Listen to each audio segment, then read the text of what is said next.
Somewhere in the dark depths of quarantine, I came across the Hulu and BBC show Normal People. I'd heard a few good things about it, but didn't really know much in terms of plot or tone or really anything substantial. So, bored out of my mind and desperate for something new to escape the COVID hellscape of the outside world, I thought, why not? So I booted up the first episode and...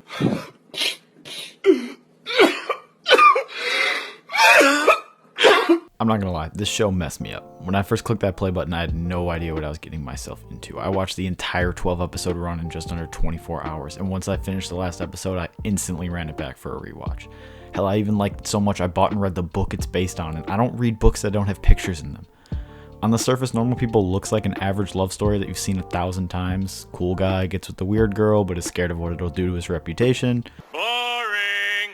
Okay, well, that is exactly what the show is. It's so much more at the same time, taking the tropes of this classic story and weaving it into the best depiction of love in the modern world I have ever seen.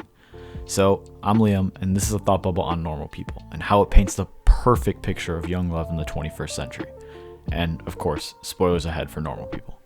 Okay, but before we get into the good stuff, let's start with a quick recap. Normal People follows two main characters, Connell and Marianne. Two are finishing up their senior year in small-town Ireland and live completely opposite lives.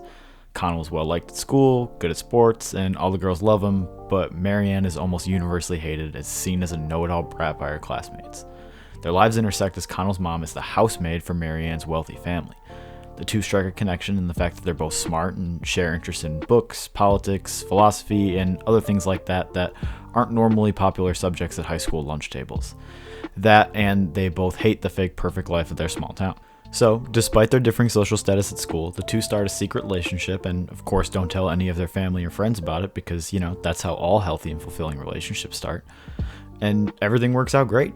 They move on to college, even get married, have some kids. Psych!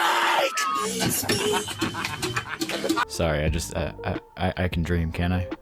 But no, Connell and Marianne embark on an on-again, off-again relationship spanning the next few years of their lives as the two fall in and out of love with each other and others until ultimately, well, I'm gonna get to that ending later, just sit tight for a second.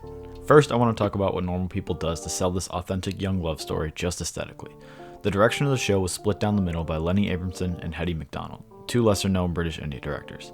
The show is shot in a very close and personal style, with the camera usually having a deep focus on its subjects, or following the characters with a tracking shot to bring us more into their lives. This helps focus the attention on Connell and Marianne more, with the outside world looking blurry and unimportant.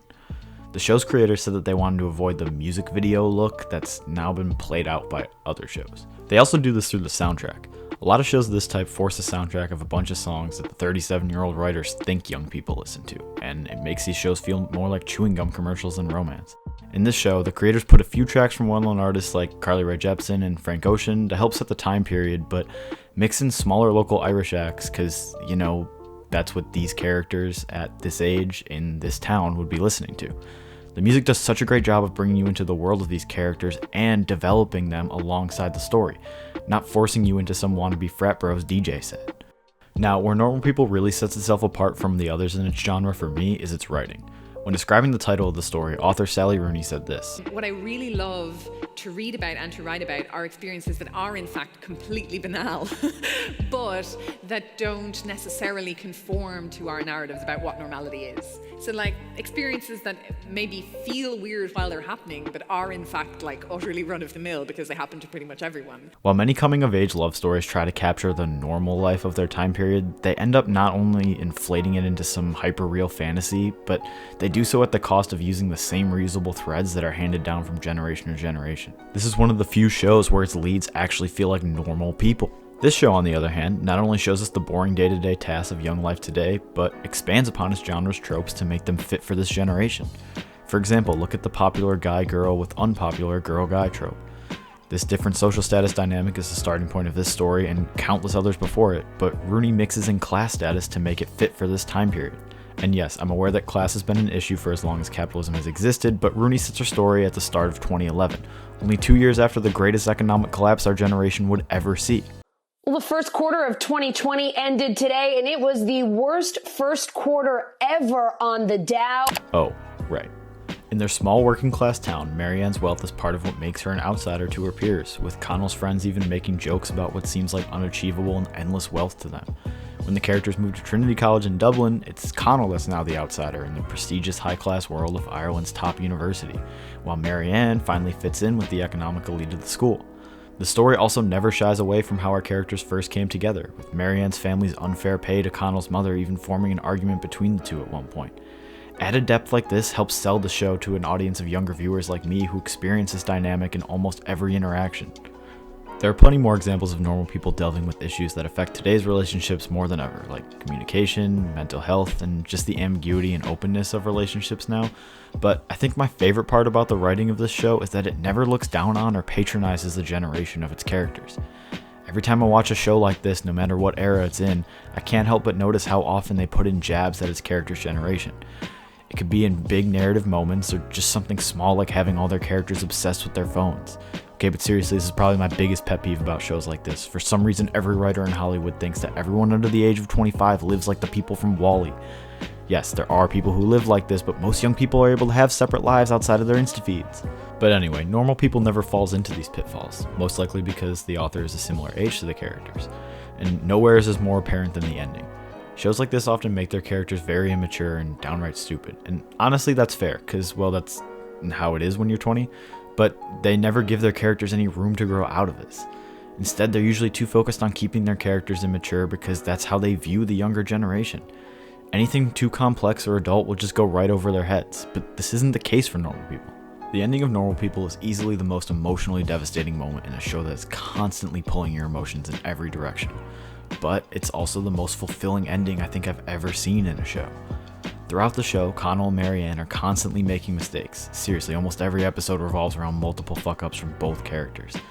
Despite how in sync they are with each other, the basic plot of the show revolves around the fact that they can never find a way to really communicate how they feel about each other. Sure, they tell each other I love you at points, but both Connell and Marianne lack the emotional intelligence to share just how important they are to each other until this scene. Faced with the ultimate confrontation of their future, with Connell given an opportunity to chase his writing dreams in New York and Marianne content to stay in Ireland, the two are finally able to realize and share just how much they've grown in the past few years because of each other. While most shows in this vein will put the characters through some big emotional breakup only to come together in the last scene, and yeah, I want these characters to end up together. If you don't after watching all 12 episodes, you're a psychopath. But this ending is way more satisfying than that. Every time we've seen Connell and Marianne get together, it just ends in heartbreak, so who's to say it won't just happen again? Instead of taking the cheap way out, Rooney closes out the character's arc by having them complete the journey they've been on all season, to just let the other know how important they are to them. While we naturally want our two leads to be together, in Normal People's ending, it really doesn't matter. Our characters have been through so much, they've loved, lost, and everything in between, that now they are both finally capable of having a healthy and fulfilling relationship. It doesn't matter if Connell decides to stay in New York for the rest of his life and never sees Marianne again, because we know that no matter who he or Marianne ends up with, they finally have the ability to be happy. By actually letting our two main characters have substantial growth, Normal People proves that it's one of the few shows in this genre to take its characters and their generation seriously. And in return, we're left with the most complete and satisfying ending in the young love genre to date. Hey everyone, thanks for watching. If you enjoyed this video, make sure you give it a like and leave a comment down below with your thoughts on the video and Normal People in general. It really helps out a small channel like this. Make sure you check out some of our other content too. We have stuff coming out on all platforms. Thanks again, and hope to see you next time.